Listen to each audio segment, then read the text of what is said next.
Flyways podcast. I am your host, Joey Basayo. I have Cal Ness to my derecho, or my a la izquierda. Wow. Okay. Izquierda. We're in the new studio, guys. Yeah. It's tripping me out. Everything's different. Cal and I are in the middle. Well, Cal's done all the painting to this point, but we're in the new home here and the new Midwest Flyways studio. We're no longer at Ram Ranch. No more Ram Ranch. No more. It's kind of the end of an era. It is. I lived there for 5 years. Yeah.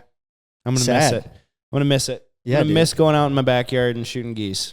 For sure. It's still pretty close, though. Yeah, it's you still 14 go over there. minutes. Yeah. No. I have a great relationship with them. Yeah. So. No, dude, yeah, this is Joey's new house / our new podcast studio. And we're super excited. We have a ton of work to do. Yep. It's going to be lit, though. It's going to be really cool. We're going pretty much all out, I feel like, as far as what all out can be for us, for sure right now. No, we're putting some money into it, guys, because you guys have been so good at supporting the podcast.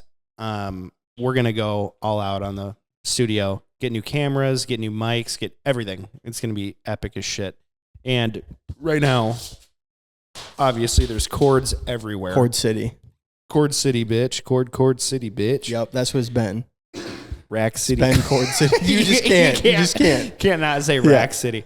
Yeah. But no, everything's going to be sweet. We're going to do a little, like a before and after, probably in like a YouTube short type of a deal or like a TikTok, and put that up and show what it looked like before and what it looks like after. We have so many photos from years prior, from when we started Midwest Flyways, which is 2016, February of 2016. Yep, and the podcast in 2019. Yeah. So got a lot of stuff to decorate, and I have 9 birds waiting to get taxidermied. So where are we putting those? Ceiling hangers? I'm kind of thinking ceiling hangers. Yeah. You know? I think like over there, like like when you walk in, kind of. Right. Yeah, that'd be sick. Right. How many ceiling hangers do you have? They're all going to be ceiling hangers. What is? I'm 9? not going to put all 9 in here. Yeah. No, but like 4. Yeah. No, I'm gonna put a couple of really cool ones. Like 1 or 2 over the stairs, and then 1 or 2 when you come up the stairs. Mm-hmm. Yeah. It'll be dope. It will be dope. I love the ceiling hanging mounts because they just look like they're landing. Yeah. As you're coming in. Now, do a couple of them have bands? Yes. Yeah, those are ceiling mounts are some of my favorites. Dude, like when you walk into Cabela's and there's 35 geese over your head as you walk in the Rogers That's so Cabela's. Cool. God, and the first one coming in is banded. It's really cool. I like that a lot. Yeah, I think those would be sweet, dude. What are the 9 that you have that are going to be ceilings? I have a blackjack that is just a stud. Love that thing. I love the blackjacks. I have a We got messages of people being like, "I'm with Joey. Blackjacks look so cool mounted. So sick. It's the bill. The bill is so hard painted white. Yeah. Around it. I love it. Blackjack, common merganser that is bigger than a football. That thing is huge. I have a hooded merganser. I'm gonna have the mergansers have like a minnow coming out of their mouth too. Nice. It'd be dope. Yeah. Well, the common's gonna That's eat just like greasy. the common's gonna eat like a sunny or something. It's gonna be sick. You never seen that, Carter? Like photographers when they get them catching a fish and they're flying away. Yeah, it's epic. It is. I have a drake and a hen mallard. The drake is banded, and that both of them are absolute battleships. They're huge. That's the biggest hen I've ever seen in my life. It's ginormous. And where'd you shoot the drake? The drake was in Nebraska. Okay. Yeah. From how long ago? 2018. So what happened with that? The hawk destroyed it. Right. Do you already have that one done though? No. So can they keep that long? So yes, they can keep that long if you preserve it. I've read like 2 to 3 years. Yeah, if you don't preserve it right. Weird. But the drake, where the band came from, the hawk was eating it, right? And so that bird was already toast. Can't do that one. And so I talked to Gavin, and he had just shot a battleship of a mallard. I talked to him about it in 2020. So I've had that bird for 4 years, but no issues. Oh, okay. No issues with that. That's what I was asking. When did you shoot it? Yeah, there was no issues with that bird. Okay. But it was 4 years old still, so it goes beyond your deal. Yeah. The hen was 2 years ago. And then I have... I can't remember the other one. Whatever. But then I have a pintail. Oh, yeah. I have a pintail, a cinnamon teal, and a green wing teal as well. Yep. Oh, the storm widgeon. storm widgeon from Kansas. Yep. So he was able to save it. Damn. It took him a long time though to like rehydrate it. Wow. Dude's epic. So hopefully they turn out really good. Yeah, dude. That's sick. I mean, a ceiling mount's, I think, the best way. If you're not sure about a bird either, I feel like ceiling mount. Right. I still don't know what I'm going to do about the pintail and the two teal. Just because it was a double sprig pintail and he was super mature. He looked so good. You want to do him like standing? I kind of want to do like a flying mount off the wall. Sure. With them to like showcase the bands and all that shit. Yeah. Yeah. Be cool. It was dope. Like the kills were so cool. So like I want to really spend money on those mounts. Yep. So like I said, I'm using a new taxidermist for those 6 birds. Depending on how those look, I'm going to give them those 3 birds. Are you doing replica bands then? Yeah. So I went to nationalband.gov, I think is what it was. And they actually give you a real band because replica band of the one that's advertised all the time on Instagram, it's all the same size band. And they're super thick. I have one. And I'm like, this is so much thicker than a real band. It's not my deal. Doesn't look quite the right way. It doesn't look good. And they like showcase a mallard, and it's pretty close to a mallard band, but it's still like too thick. Like the thickness of the inside of the band is like way too thick. And it's like aircraft aluminum versus like normal aluminum. So it looks completely different. Sure. And then they showcase it on a wood duck. It's the same size band as the mallard band. Humongous. So I'm like, no, absolutely not. Yeah. But I had to try it out. Okay, so you bought one. But dude, nationalband.gov, you have to show them a receipt, like your certificate, to get the band. Okay. Like it's the people that make the actual bands. Yeah. And, but yeah, they won't send them out. I haven't gotten them yet. So that's pretty cool. I'm like, uh-oh. Yeah. I just moved. So I'm actually about to contact them and be like, hey, I moved. Yeah. I sent you those receipts 2 months ago. Yeah. 3 months ago, whatever it is. But yeah, I'm excited to get those back because, the cinnamon teal band, I don't want a giant mallard band sitting on his leg. Yeah. No way. No, it would look weird. It would look so weird. Just doesn't do it justice. It's not the same. It's not the same. It's not the same, dude. Never. And if you're gonna spend the money to put it on the wall, right? Then why not do it right? You want to do it right. Why not do it right? Yeah. So, I agree. If the guy that I'm going with right now is not very good, I'm going to take it to the guy that Charlie Somerville was talking about. Mm-hmm. Whatever. But the fact that he was able to salvage that storm widgeon shows me that he kind of knows what he's doing. Yeah. But he says he's going good. He's doing them all in stages and whatever because he has a bunch of other birds. And yeah. He didn't give me a timeline or anything, which is fine because I don't really want to pay $1,900 right now. God. Is that what it's going to be? Well, it's 6 times $350. What is that? Oh, $350 a bird? Yeah. That's not because bad. there's no habitat. They're all flying. Got it. So what is that? 6 times $350. 2,100. 2,100. So then I gave him a $300 deposit. So I owe him $1,800. Ouch. Just bought a house, put in a down payment. So I'm like, ow. Yeah. It's not cheap to buy a house. No. Guys, by the way, this podcast is sponsored by Outlaw. And the whole reason why I know that is because I just moved an ungodly amount of cases to the new house here. All my friends were saying you could start your own bar. So thank you very much, Outlaw. Your beer is incredible. And also, your beer is in the liquor store in my new town. So that is good. I appreciate that. It's all over in Minnesota now. I see it everywhere. Yeah. What's crazy is you see like Coors, Busch, Outlaw. Dude, there is a $10 difference on a case of Outlaw. It's nuts. It's insane. It's nuts. What have you seen for like a 24 pack? What have you seen for prices? 14 to 16. 14, that's what I've seen. 14 to 16 and a 24 pack of Busch is $24. Right. It's $1 a can. Dude, remember when it was $12 a case, bro, when we turned 21. Right? Like Keystone was like $10.78, I feel like, when we were in college. Mm-hmm.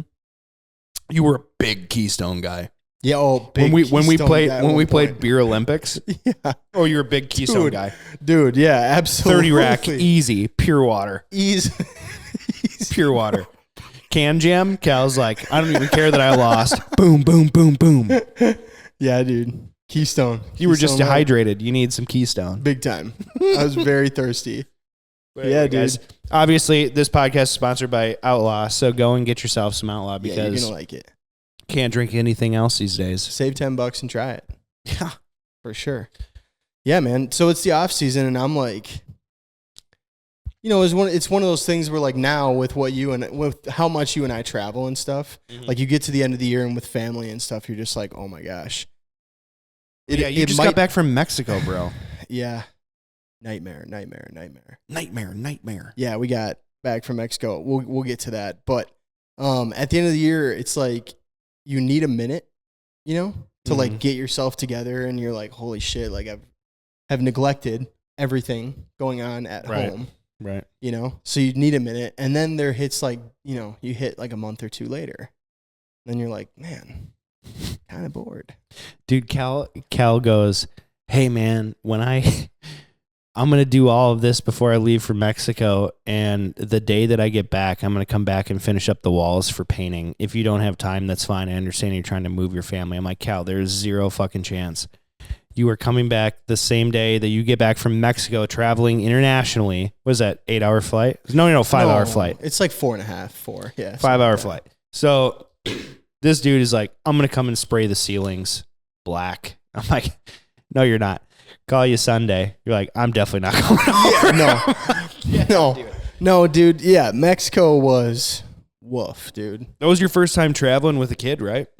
Well, yeah, that was my first time traveling like a significant distance. Yeah, I'd obviously not flown with my baby yet. Right, that's what I'm saying. Yeah, and wipes you.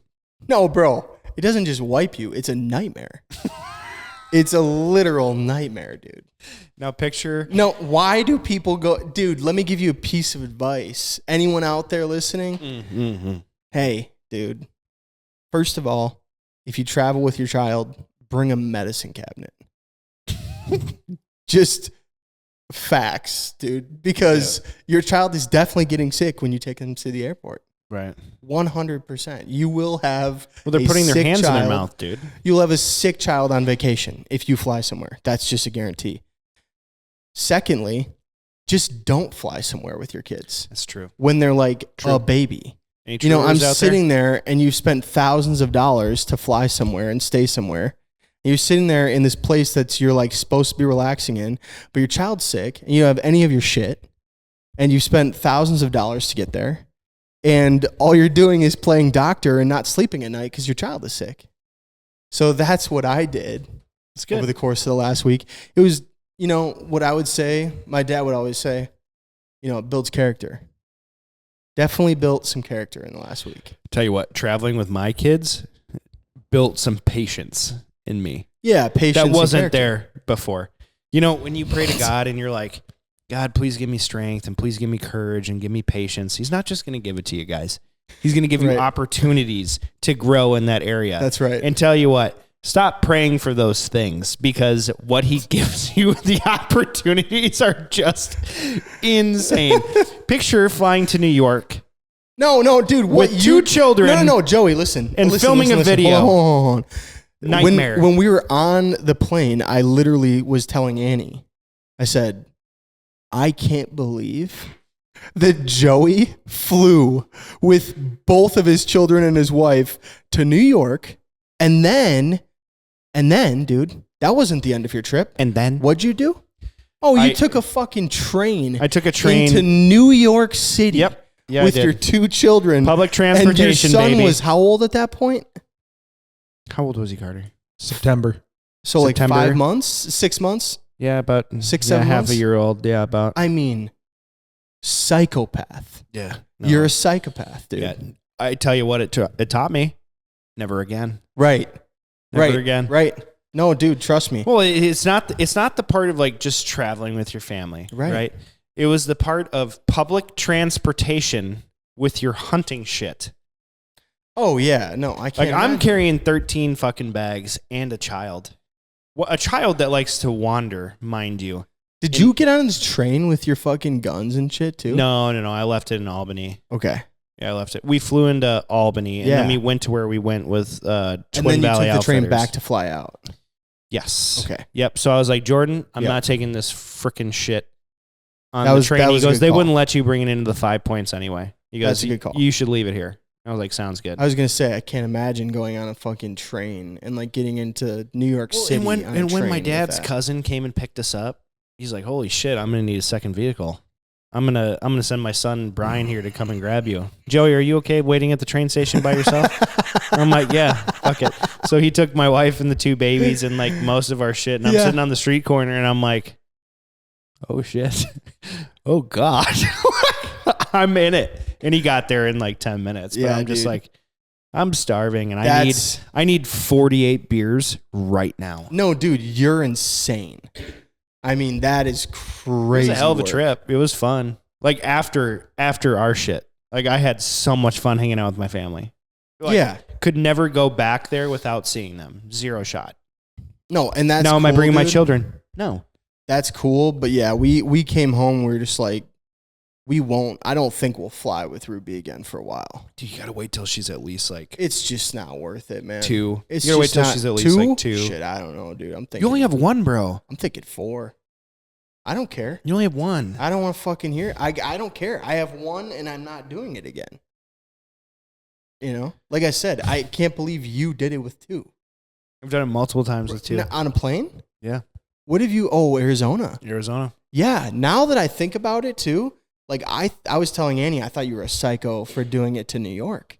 Yeah, and now I'm thinking about it, and you did it again to Arizona. Yeah. But what's that flight? 3 hours. 3 hours. 3.5. I don't know, dude. It was 3.5 one way and 3 hours. I told Annie I would rather go and drive to Florida because we can just make it a 3-day drive and stop. Like that would be less stressful than going on the plane again. Sure. Just nuts. Because the thing is, the kids, like at least my daughter, hated the plane. Oh, yeah. Nightmare. Did she breastfeed her on takeoff and landing? Oh, dude, that was the other best part, right? So Creepers? No, not that. We had the whole timeline staged up. And then they delayed our flight on the way there. Mm-hmm. So then we're waiting, by the way, on the tarmac. The delay wasn't while we were in the airport. The delay was we're already takeoff? Had to. Oh, no. She's screaming. Oof. She's already been pushed too long to eat because we were like pushing it so that when we were taking off, she could be. No, that's not going to work. That's rough. So we had to feed her before we took off. Then because of that, her timeline, another 4 hours. Ears popping. No. It wasn't that bad with the ears. But then, the timeline, we figured she's still eating like every 3.5 hours, right? So we're like, all right, this would be good though, because it's like a 4.5 hour flight. We'll just push her a little longer then. No, dude, because we're delayed. Now we're on the same time schedule of pushing. So now we're feeding because she's screaming on the plane and we haven't even started descending yet. Good. So it's just like, you've got to be kidding me. And the thing is too, that was great is then on the way home, they delayed that flight too. And we're like sitting on the tarmac again, waiting. Had to do the same thing over again. Like, this is just... And she was sick. She got sick like day 2. Yeah. I know we're just talking about kids at this point, but like, my gosh, dude. I had a good trip to Mexico. Yeah. No, dude. I know, man. See, that's... And the thing is, too, I think it's just partially it's like, you just don't want to go to Mexico. Right. Because then we're like in a pharmacy reading Spanish, writing to try to figure out what, cold medicine or whatever we could possibly find. And it's in Spanish. It's just like, I'm Googling this stuff. I'm like translating what I'm buying and I'm like, oh, good. Yeah. I'm looking at Google. It was terrible, man. It was terrible. And then, I get back and I'm like, I hadn't even thought of the fact that I was so burned out, forgot completely that I told you I was coming that day.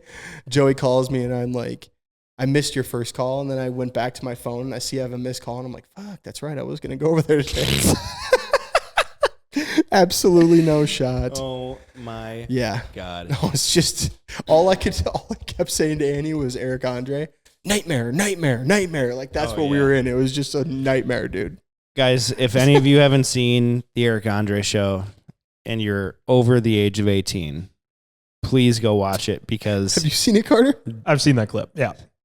That shit is fucking hilarious, and it has forever changed. Very weird humor, but it's very so funny. Dark, weird humor. It's so funny. Oh my God, I quote it on a daily basis, dude. I think about it's just forever ingrained in my brain.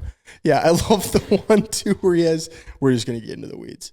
I love the one though where he has the chick on and he's like Lauren Conrad? The John Wayne. No, that lady that comes on, I can't remember who it is, and he's like, John Wayne once said something about like it was a super racist thing. And he's like, can you tell me why you retweeted that? And she's like, I absolutely did not retweet that. He's like, says it in my notes here. And he's skipping through, and it's just pubic hair glued to the fucking pieces of note cards. It's like, oh my gosh. You have to have a certain sense of humor for it, for sure. But dude, I definitely didn't see that one. It's so fucking funny. He's flipping through these note cards, and it just shows a close-up. Pubic hairs. Pubes, just fucking glued note cards. That's incredible, man. Dude, that show is so so I can't believe that guy is like rich and famous. A prominent figure. Like, yeah. What the hell, dude? Oh, that guy is incredible. Really funny. That's like a YouTuber that shouldn't have made it, but they did, you know? Oh, yeah. Speaking of Eric Andre, guys, this podcast is brought to you by Turtlebox.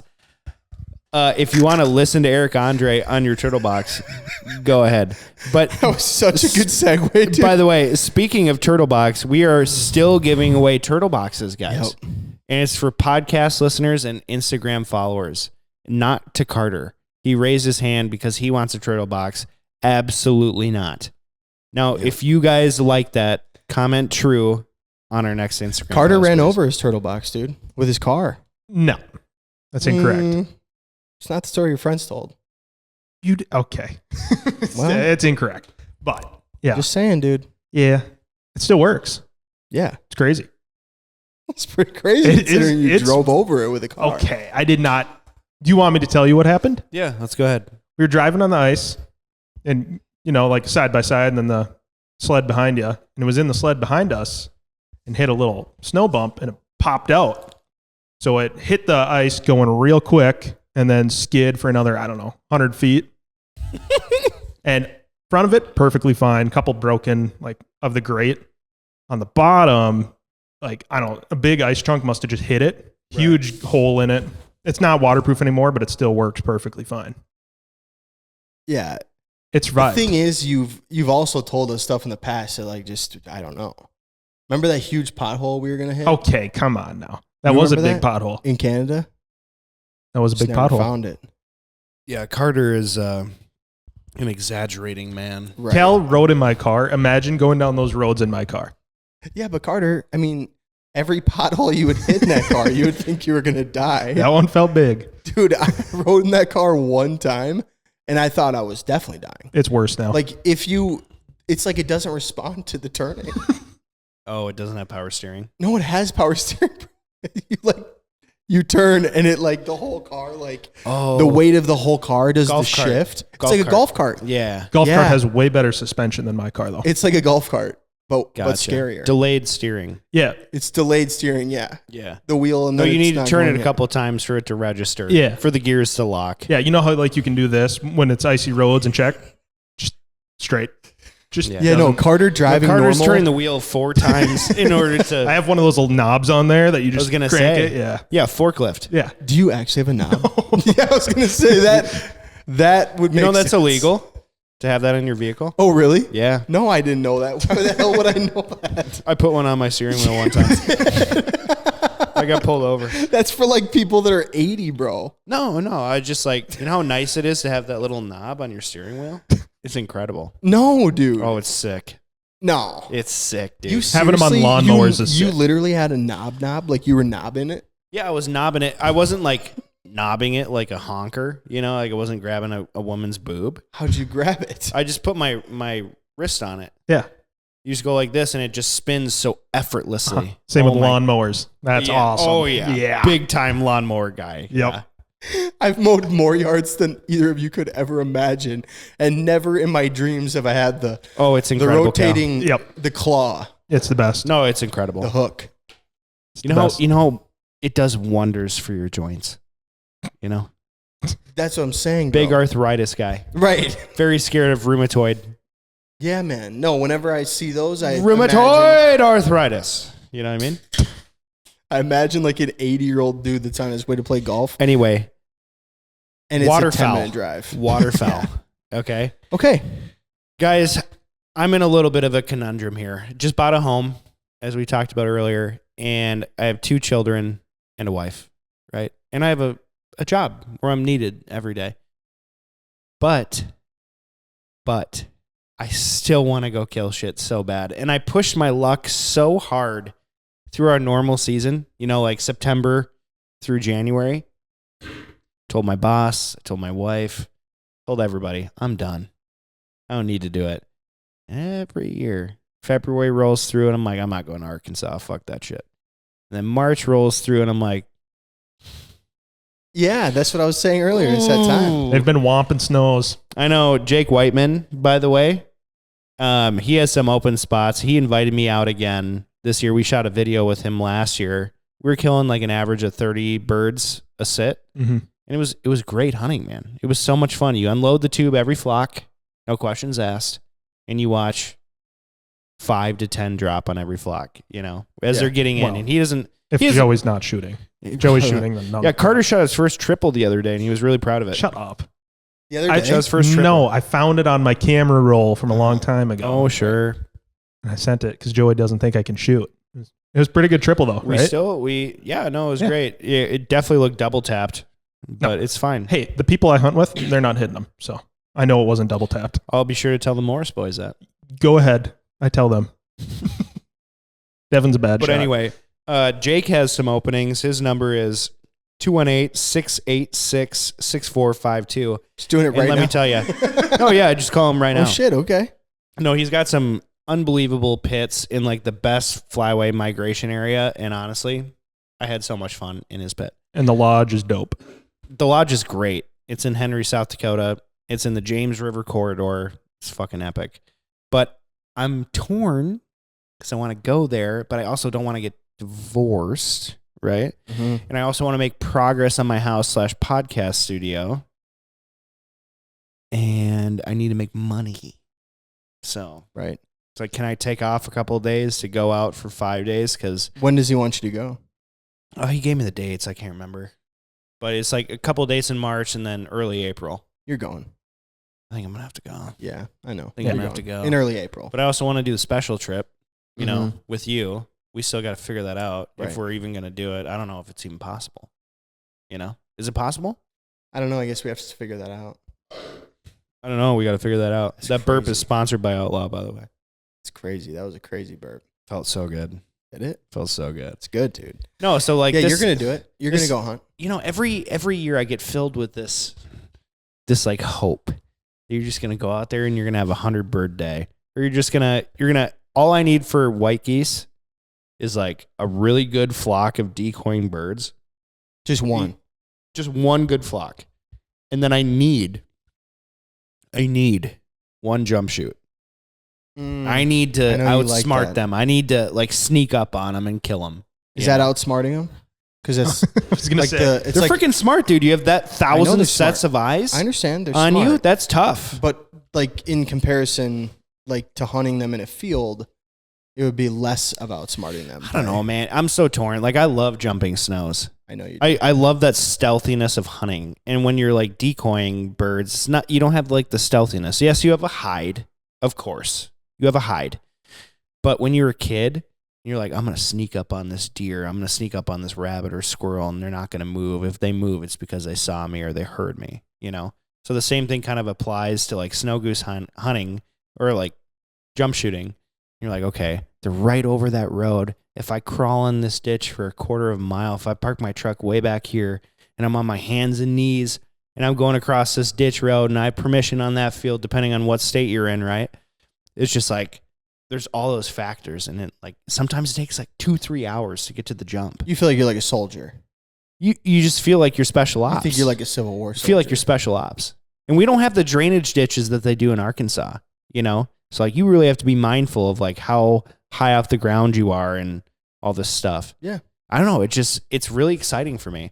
And then when you pop up and you just unload your tube and they're like 20 yards away. Oh my God. That is so you just have bloodlust. That is so exhilarating, dude. You're just really mad at it. You can call it bloodlust. You can call it whatever you want. It's bringing out that visceral hunter in me. That primal Civil War soldier in you. Yeah. That primal G.I. Joe inside of me. You're into the Civil War though. Like I know you feel like you're like in the barracks or something. You're making up a story in your head as you're going. Yeah. No, yeah. I'm a storyteller. Like, yeah. You know, I just love every part of it. Like when Jake was out there guiding with me in South Dakota. The British are coming. The what? The British are coming. Yeah, the British are coming. I was Paul Revere in the ditch. No, we got permission on this field, and he's never shot a snow goose before. And I was like, dude, you want to do this? And he's like, fuck yeah, let's do it. Yeah. And he was all pumped up. I was all pumped up, and it took us like 45 minutes to get to the spot. I was like, I'm going to park my truck here. He's like, you think they'll see us? I was like, I know they'll see us. Crawling through the snow, and we get over the road, shoot over, and he's just like, oh my God, that was fucking awesome. And I was like, I know.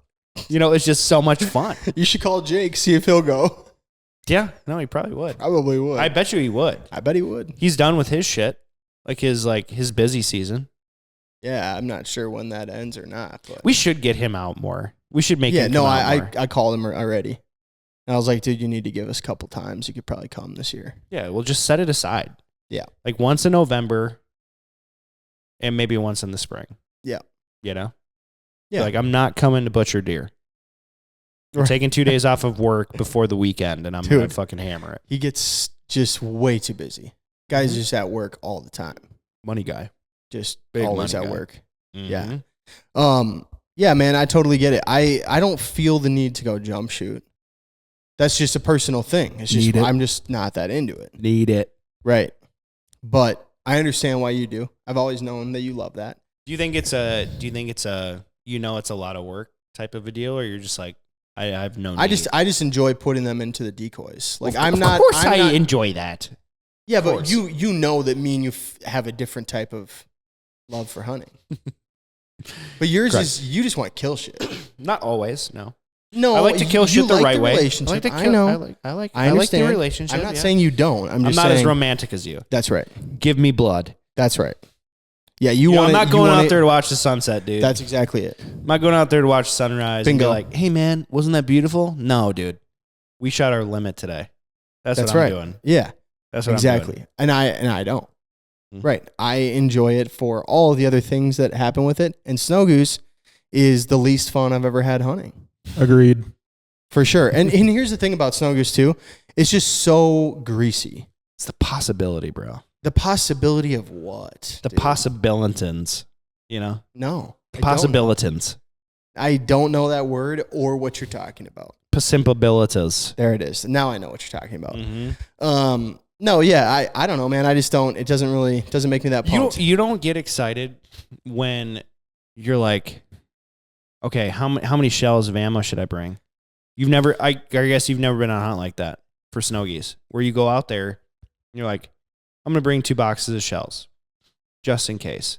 2 flocks come in, you're almost out. I mean, we had some pretty serious snow shooting in Canada. Right. You know, like I brought out there's 4 a limit. boxes. There's a limit in Canada.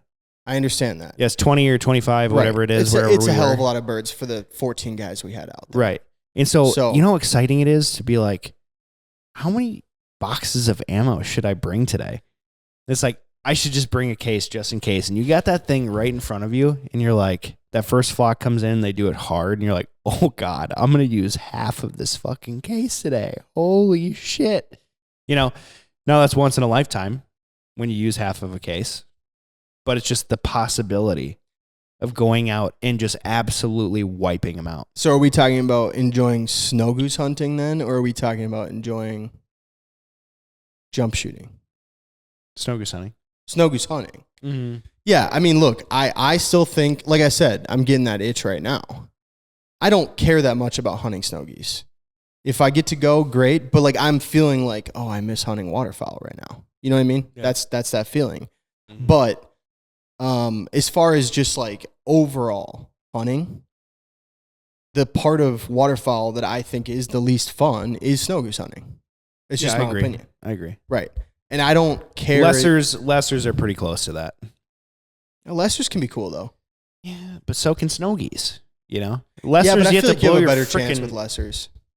I don't know. You know that's true. I don't know. You know that's true. Depends on the time of year where you're at. If you've got lessers and where you're at, for sure. But if you're in a spot where you can hunt lessers well, then lessers, I think you have a way better opportunity if you've been able to actually scout them and know what they're doing. There's just less of a relationship with them, you know? Yeah, but the same thing with snow geese. There's less of a relationship with them. And the thing I don't like as much about it, right, is everything is just gross. It's so wet. Lessers are gross. It's so wet. It's so muddy in the spring. Can't drive in most of the fields. And snow geese are so hard to figure out what you're doing with them. Admittedly so, like, I have no idea in terms of the ins and outs of what, like, Jake Whiteman or, like, some of these guys that are, like, really, really good at hunting snow geese. You should listen to the podcast that we did with Paul and Jake. I listened to that it. Shit. I know Jake nuts. gave a ton of information. I know he got in trouble for it too. I'm sure he did. Yeah, he got in trouble for. I listened to it and thought, yeah, this is very generous of him to say this type of stuff. I've heard that type of stuff giving away before, secrets. but people saying that stuff on pods, yeah. I mean, like, that's super helpful for people to understand, though. You know, but that said, there's still that relationship that you build if you're hunting snow geese day in and day out that I'm never gonna build, and I enjoy going out and doing it if it's like if I have the time. Like, if I'm not in a place where it's like, oh, man, I have these 100 other things that I've been neglecting, then, yeah, man, like, I'll go out and hunt snow geese. It's not like I won't go, but I don't feel like I have to go. You know what I mean? I'm not like, oh, I have to go hunt these. No, I never feel like I have to go. Yeah, you do. And then it comes to this time of year, and I'm like, oh, fuck. That's what I'm saying. I gotta go. Right. I gotta go find a 3,000 bird feed and just jump them.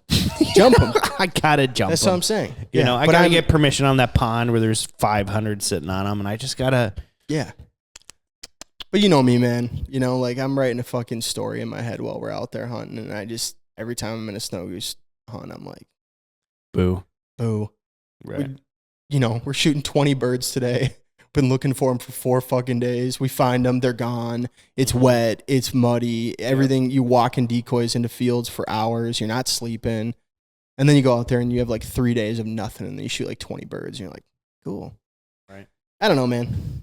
All right, so there's one thing I wanted to talk to you about, Joe, but before we get into it, this podcast is also sponsored by Weatherby. And if you guys haven't checked out the new Weatherby Sorex or the Element 2 that they came out with this year, Joey and I have been shooting Element 20 gauges for a few years now. It's like really love them. 4+. Yeah, in terms of like, I think that'll be the gun I would buy my daughter for sure. Oh, yeah. Like, perfect. $700 gun. Unbelievable. Yep. And those Elements take a pretty good beating. I haven't been beat the shit out of mine. I beat the shit out of mine. I've not been very nice to mine. The Element 2, I don't know if you've shot yours yet. We got Element 2s in 20 gauge or in 12 gauges, and they are rip shit. They are killing machines. Killed a couple pidge out of it earlier this year, and it was just incredible. It felt so good. Yeah. It felt but the so Sorex, good. The Sorex is a sick gun. It's made in Italy, and then it's hand painted in the USA, which is really cool. Like, the guns are all, you can see the paint, like, it's all hand stroked. It's not like a sprayed on or a dipped thing. So pretty incredible. But check them out, guys. Love Weatherby's guns. They have a bunch of cool new things they're working on. So they're definitely way more committed to bird hunting than they ever have been before. It's a legacy company with a huge, huge history. So go to Weatherby and check them out. What was this article you were reading? Yeah, so I was reading this article. I should almost just pull it up, but it was talking about, like, ethically taking birds, right? Yep. And, a lot of people feel like there's kind of this, I don't want to call it like a pandemic, but like there's a lot of people that are sky busting or shooting way too far away from birds, which we both know is true. 100%. Way too many people shooting at birds too far away. And at the end of the day, essentially what the article is saying is that if you're having difficulty getting birds decoyed to a reasonable distance, then you should spend more time focusing on your calling and your decoy spread. And your hide. Right? And I thought it was just interesting because there was, some people on my Facebook that reshared this article and got pretty fired up about it. And, there was some different arguments made where it's like, one guy was kind of arguing that when you're a young hunter, you just don't really know exactly what the right distance is. And, to become a great shooter, there's also a measure of, like, you can't just shoot them at 30 feet. Eventually you're going to have to be able to shoot if you want to get to be a better shooter, you're going to have to be able to shoot birds further than 30 feet away, 30 yards away. And I know people who are great hunters, and thank you. I mean, Joey, notorious for shooting birds at like 60 yards at times. And you pick your moments. You don't do it all the time, but no, I know when I can kill them. Very specific moments where I know if you've got the right situation, I almost know when you're going to do it now. You know, it's always like after the flock is finished and there's one bird that just didn't leave quite fast enough. And a lot of the time either flying kind of cross or even straight away. And that's like, I already know. I'm like, oh, Joey's going to shoot that bird. Right. And nobody else will shoot that bird. But most of the time, man, when you take that shot, I'll be honest, I think you have probably a 70% kill rate on that. Yeah. Yeah, which is really good. So it made me think about it a little bit because, you know, I think that there is a reasonable ask to have people thinking more consciously about how far away they're shooting birds. But what's the right number? You know, like, what do you think, man? Like, what's realistic? I'd say what's realistic for killing birds, whether it's on decoying birds or on a pass shot, is 40 to 45 yards is like the extent. It's like the furthest that you should do, because I've done a lot of pass shooting in my lifetime, well before I knew how to call. Yeah, we're in Minnesota, bud. Yeah. Well, before I knew how to call and set a spread and all that, I just got really good at shooting birds because that's the only opportunity that I had. And there was a lot of trial and error, and I mean a lot. But I figured out if it's going from right to left, that bird is going to die every single time within 45. Just plain and simple. But as I got older, I'm like, okay, I want to pillowcase this freaking bird. You know, like I want him to be as close as possible before I take the shot. And so I really like to decoy birds. But as Cal was saying before, as the birds, like you shoot your birds and you don't want to double up on birds just because then the meat is trash. You know, I really like to eat the birds and I don't want to chew down and break a tooth like I did in New York this year. That was freaking awful. And it still hurts. I need to go take a look at it at the dentist's office. But I don't want to double up on birds. And so what I'll do is that situation that Cal just said, you know, you pick your bird between 10 and 2 that's in your lane and you go 1. And you look for the next bird that's not being shot, 2. And then you look at what everybody else is shooting and you see what's leaving. And then you take your third shot and you just pick the right shot. You know, that's what I'm doing. I'm not just seeing birds flying by and shooting a bird at 60 or 70. That bird was fooled. He's getting away. He probably got shot in the butt already. He's going to be a cripple in 2 days. You know, I'm going to take him out. So, yeah. But I think the efficacy of like when you should take him is within 40 yards, 40 to 45. I think 40 is a good number. I think 40 is realistic. I think it's hard. I would say for some people, like one thing that really helped me out too is when I first started hunting with you, I walked off 40 yards in my yard because in your head, you're like, I think I know what 40 yards feels like. It's way further. It's so much further than you think, dude. Yeah, it's so much further. And I think everybody should do that. Like just go out in your yard and pace off 40 steps, which is going to give you generically about 40 yards, and mark a point where you start and then mark a point where you end and go look back, you know, and actually take a look at it because 40 yards is a long shot, dude. Mm-hmm. And a lot of the time I feel like when you're out there, it is insane to me because I will see people shoot birds or try to shoot birds at like 60 yards. Right. You know, 60 yards is like, I see it all the time, 60 yards. And I'm telling you right now, guys, if you're shooting birds at 60 yards and you're not a really, really good shooter and really confident with what you have out there, you're making a huge mistake. Well, it's not just making a mistake. You're not doing the bird justice. Like we all go out and we hunt this bird because we love the bird. You know, we want to eat the meat. We think they're beautiful. And obviously we know that hunting them controls the population because if we don't hunt them, they're going to die from a disease because they become overpopulated, like snow geese. Like bird flu is rampant right now. It's terrible. It's been rampant for years. And so that is because birds are getting a disease and they're in such a tight-knit area with a huge number of birds and they're getting each other sick. So that is a perfect example of why we should be hunting them and we should have more liberal limits for like snow geese, for example. And so if you're going out there and you're just taking whatever you can get, you're going to be doing the bird a disservice. And it's yourself a disservice at the end of the day. Right. It's like when you go and you see kids on Instagram or on TikTok and they are disrespecting the birds, essentially, where they're, playing games with them as they're still like half alive and they're not killing them right away. Like, I hate seeing that. And so when I wing a bird and it gets sent out there and it's running through the field, like, my gut reaction is to go out there and kill them. And so if I know that I'm going to wound a bird versus kill them, I'm not going to take that shot. And so that when you're talking about the 60, 70 yard shots that I take, I've done it so many times and I made so many mistakes as a kid that I know what is a good shot for that and what is not. And if it is still wounded in a bad shot, I'm still going to go out there and bust my ass and pull a hamstring to go get it and put it out of its misery. Yeah, I'm glad you said that, because at the end of the day, my whole point in this, I think what I wanted to ask you is like, if not the ability to shoot or try to shoot birds at 60 yards, what would be a way for somebody to become a good enough shooter shooting birds? Because obviously me and you both know, like, shooting clays, and shooting skeet is very different from shooting ducks. Just because every duck flies a little bit faster or a little bit slower. Ducks are bigger, ducks are smaller. Yep. You know what I mean? There's so many different factors in it. So, like, what is a way that someone could actually then ethically become a good enough shooter that they feel like when they have that one straggler bird that they know is at 55, 60 yards, they feel like they're confident enough to pull up and take a shot?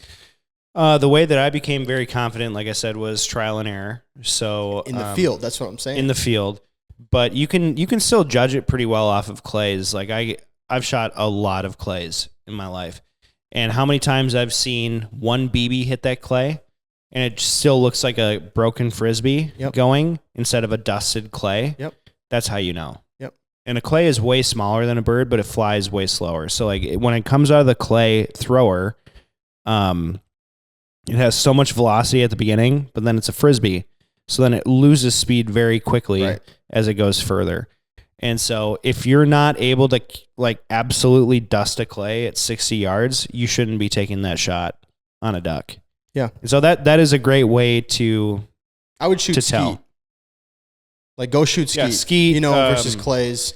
Like, clays, I don't know. What's the one where you walk in the sporting clays? Sporting clays. Sporting clays. Sporting clays is a clays. great way. Yeah. That's like the most realistic to duck hunting. But skeet will test you. Like that fast reaction of left going to side right to side. Yeah, that'll be better for, like, if you're shooting birds like divers that are screaming by or something like that, which is very common in Minnesota. Mm-hmm. But yeah, in terms of, like, shooting birds at 60 yards, go shoot sporting clays and let those clays get, like, find the stand where the clays are getting thrown away, like, left to right, so that you can wait till they're getting further out. As it starts to drop. There you go. See if you That's what I was just going to say. You get one of those throwers that's at the right angle, so they're not throwing too high, because you'll lose out so much velocity. But those ones that are shooting straight out almost on, like, a hill drop, let those ones throw and then wait till they're just dropping. Take that shot. Right. Yeah. No, we always try to promote ethical hunting here at Midwest Flyways and such. And so, like Cal was saying, when I'm taking that shot at 60, like, we already decoyed a flock of birds and I see one getting away. It's at 60. I know what I'm doing, and it's because I've shot thousands of clays and I've shot thousands of birds in my lifetime. So I know when it's okay and when it's not okay. And so I just implore everyone who's listening to this podcast to become an ethical hunter and Eat think your about birds. Read your birds, but, like, also think about, like, the consequences of your actions, because back in the day in western Minnesota, you go out there and you're duck hunting and there's birds flying everywhere, right? And you're a young kid and you're so excited to shoot birds, and you see a teal that's flying in your back right, and you're like, I can kill that thing. And you shoot it and it goes down, but it's not, like, dead. And you go try to find it in the marsh and you can't find it in the marsh, And so then I would think to myself, oh my God, this thing is flapping around and trying to survive. And it just made me feel like shit. I felt like shit. And so after a certain amount of time in my life, after doing that X amount of times, I'm like, I can't do that anymore. Right. The bird has to be in the decoys if I'm in this type of marsh because I know I won't be able to find it immediately. And back then I didn't have a dog. But now that I have a dog, I know when to take those shots and when not to. Yeah, there are. I will still say, though, too, like, I would say most of the time, this is just my opinion in hunting with you so much, but most of the time when you're taking those 60-yard shots, I would say we're almost always in a field.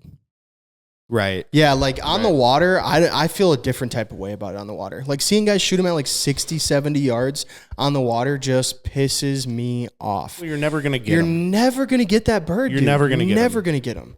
No doubt. Even if you wing them, you're never getting that bird back, dude. Way too far. In the water, in the marsh, no way.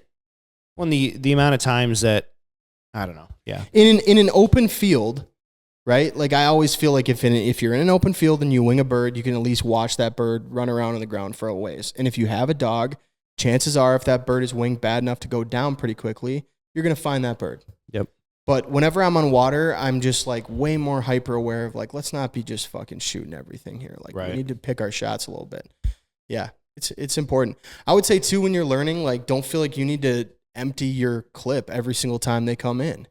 Like take 2 shots. Take precise shots. Take 2 good shots. Take Don't your take 3 shots. shots. Yeah. Take your shots. Like I was saying, if that bird's going right to left, I'm going to hammer that bird every single time. If it's going right to left, I'm a little bit, I Left think to a right. little bit more, or left to right. If I think, if it's going left to right, I have to think a little bit more about it and be like, is that my bird? Probably not. Mm. You know? Yeah, and I feel better shooting left to right. Really? Mm-hmm. As a righty? Mm-hmm. That's crazy. That's just wild. feels more natural. The swing to the right is more natural. No, if I can choose, like if you're in a spot in a water blind or a layout blind, if I can take the far left side, I'm cranking bad. So you'd prefer to be on the far right. Wow. I'm usually on the right. If it's my choice, when I set us up in blinds, you don't notice that very much. No, so. no, I just see where I'm at. I'm like, cool. I know. I try to put you on the left more. Yeah. You're always to the left of me almost. I'm usually running a dog too. Yeah. You know, which we've been hunting together for a long time though. So I know we know kind of each other's preferences. Over 10 years. But, yeah. What sucks is I'm probably going to have to put down Riley in the next week. That hurts. Man. My first child, she's about 12 and change, and she's had a bad hip for a month or so, couple months. She's had a lot of other things, dude. Yeah, she's got like tumorous, cancerous, benign cancer all over her body, and she's had a bad tooth. Bad eyesight. Her hearing is going out, and it's just, she's just miserable, man. I think it's time. I mean, it's like I think she's miserable, and then I go and hang out with her, and she's just like on the moon, you know? So I'm like, damn, am I doing a disservice by like not getting some like inflammation pills and like some painkillers, or should I just put her down? But I think after she was running around in our yard here, and Roy had texted me, and she's like, she hurt her front leg somehow. I'm like going and touching, and it's like, every other time I touch it, then she kind of like winces, and I'm just like, man, it's just one thing after another now. I think it's just about time, you know. And I'm sorry, dude. And I've been procrastinating on it too. I've been procrastinating because I've had her since I was 20, you know. Yeah. So I'm like, it's a child. Yeah, man, she's my kid. Yeah, you know. And then I got to explain to my kids like what death is and all that stuff too, and it's gonna crush Hank. Gonna crush him. So it's a tough deal coming up. A lot of change. Yeah, man. This year in 2025. Yeah, but it sucks. Yeah. Some of it's good, some of it's not. Yep. That's life, man. Yep. Yeah, it really sucks though, dude. And you know what, man? Like when you told me at first, after you told me, I'm gonna sound like a huge bitch right now, but I cried a little bit, dude. Like I also in a way have grown up, you know, around Riley so much. Like we were 20 living together when you got her, and I was there when you first got her, and I've hunted so much with that dog and cuddled with her so much after hunts and loved up on her when she's bringing us birds. And yeah, dude, sad, man. It's gonna be really it's gonna be really not cool. I'm gonna be pretty emotional for a couple days. Yeah, dude. Before and after, but. You know, it's brutal. And what sucks too is like I should just bring her to the vet and give her the shot, you know? But at the same time, something just feels so wrong about doing that. Like, I've put down a lot of dogs in my life, you know, of like my family's dogs, farm dogs, and stuff like farms that I was working at as a kid. And I feel like that's the right way to do it. You know, like her last moments are with me. It's not on a stainless steel table getting injected by a stranger under fluorescent lights. I should give her the last day of her life and just give her my full day's attention, which is really hard nowadays with 2 kids and just buying a home. But I feel like the best way to do it is just to give her all the food she could ever want and like go out and play with her and love on her and shit. And then what's that? At the end of the day, it's like whatever feels best, you know, to you. Right. I just don't know if I can bring yourself to do it. Yeah. I mean, I want to say that I can, but every time I think about it, I tear up and I'm just like, oh God. You know, it's different too, man. Like working dogs, farm dogs that like you don't take home with you every night and stuff, you know, like I'm kind of torn on like how I should do it. And I've had a couple of friends, really good friends of mine that are like, dude, I'll do it for you so that they're not sitting on the stainless steel table, you know. But at the same time, it's like, I feel like I should do it, you know. Yeah. It's tough. You know, like man. I kind of want to just give her the best last day of her life and then, you know, pet her till she falls asleep and then, fuck. Yeah, man. It's terrible, dude. It sucks. I'm really sorry, buddy. It's tough. Fucking brutal.